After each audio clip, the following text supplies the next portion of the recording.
It's K975 Real Hip Hop and R&B, your girl Royalty Big T, and we are hanging out with North Carolina Courage. I got another one of the athletes with me. I got Cameron Brooks. How are you doing? I'm doing great, guys. All right, so let me know, how has the season been so far?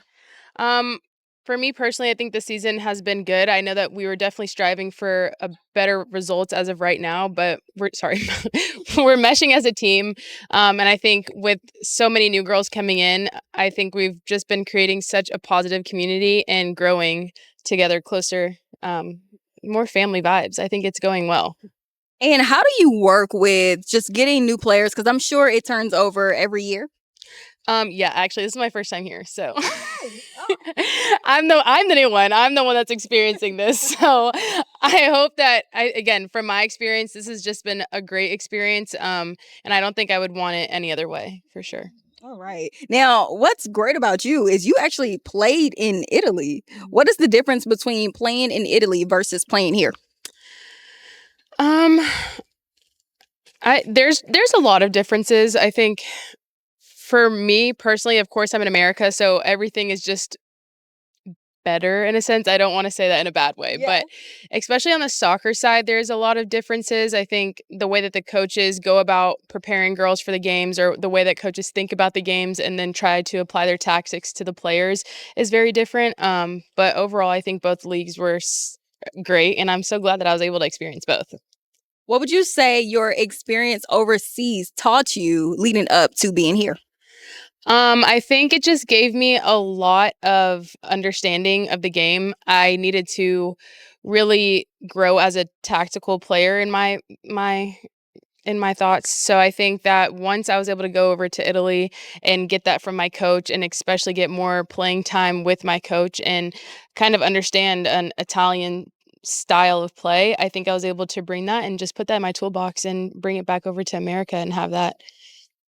Nice, nice. So you've had a lot of transitions. This is your first year here. You've played overseas. How do you stay focused with all of it? Well, I stay focused because this is what I want to do. I've worked so hard just to get to this specific moment. So I don't think it's more about being focused. It's more about being able to wake up and give 100% of myself every single day, and make sure that I can show up to again get 1% better.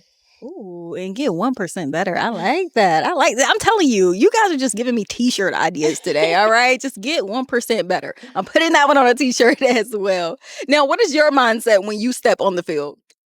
Well, Macy had a really good answer. She just said that nobody's going to beat her, and I agree. I think that that's the same mindset that I'm in. I think that I just want to show myself to the best of my ability, but also to support my team and do whatever I need to do for them. So if that means running through the wall for them, then that's what I'm going to do.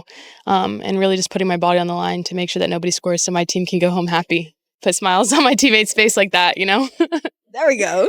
There we go. Taking it back a little bit, what was the moment that you realized I want to do this professionally and I can do this professionally?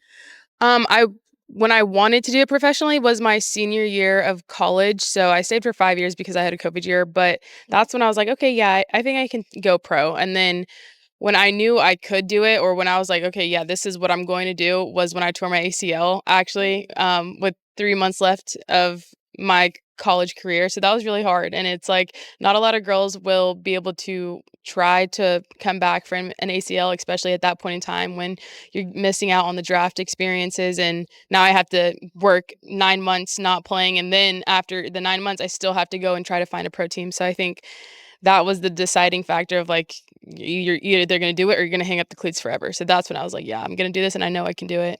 I just had to take it one step at a time and we've eventually got here 3 years later. That is a really encouraging story because an ACL injury, that's something that, I mean, even pro athletes playing basketball, they take that and it does a lot to them mentally. What helped you bounce back from that?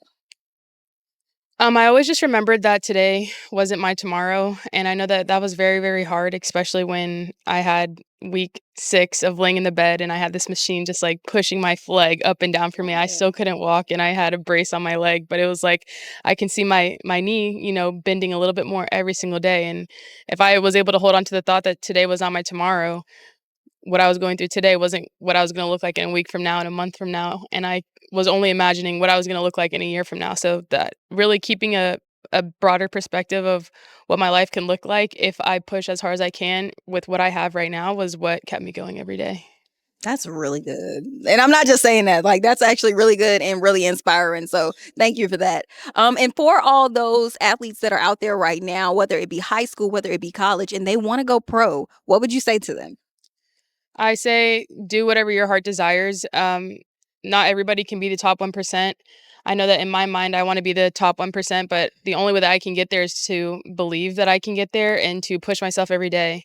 So I know it's really hard for athletes, especially when they might not be faced with the best case scenario or they might not have had as much privileges as the other athletes that they've grown up around. But as long as you keep it in your mind that you are the best, and I think one of my favorite quotes is from Kung Fu Panda when the little monkey guy was like, Poe was asking like, how do you make this soup special? And he said that the secret ingredient was nothing, and you only make something special if you say it's special. So I think if you keep that in mind and you keep working at it, you're gonna get to wherever you are going to be. I think it's also in the plan that life has for you, but as long as you make yourself special and you shoot for the stars every single day, it's like one of those quotes where you know you're going to land on the moon. Yeah. You got to shoot for the highest star that you can, you know? So it'll always turn out exactly the way you need it to. But I would always say to keep that in mind as a young athlete trying to go pro. Cameron, I need you to do like my positivity of the day every day because like you just been dropping gym after gym after gym. That's really good. You've inspired me, honestly, and no joke. You have Elevate the Next coming up. What does that mean to you? It means that I can just go out into the world and continue to motivate and inspire younger girls that look like me, and not even girls that look like me. I really can touch their parents if I, and change their hearts. I think it's more of a mission outside of what I do, outside of what my body can do with my skill. I think that just being out there and making relationships and speaking wisdom and encouragement and knowledge to any athlete or any person I can is what I always strive for. It's the goal for me. So I think that that's my favorite part, and that's what I'm looking forward to the most. Well, thank you so much, Cameron Brooks. Listen, you heard it here first. It is K97.5, and I hope you have a fantastic rest of the season. Thanks so much.